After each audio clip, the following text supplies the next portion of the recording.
ॐ सोमनाथाय नमः। ॐ मल्लिकार्जुनाय नमः।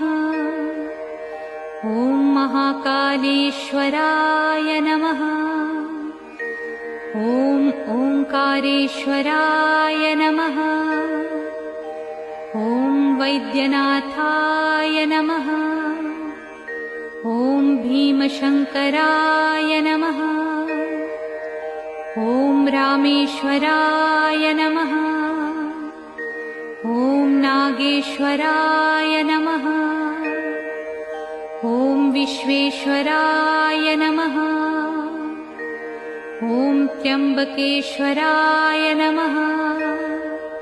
ॐ केदारेश्वराय नमः। ॐ भुस्मेश्वराय नमः।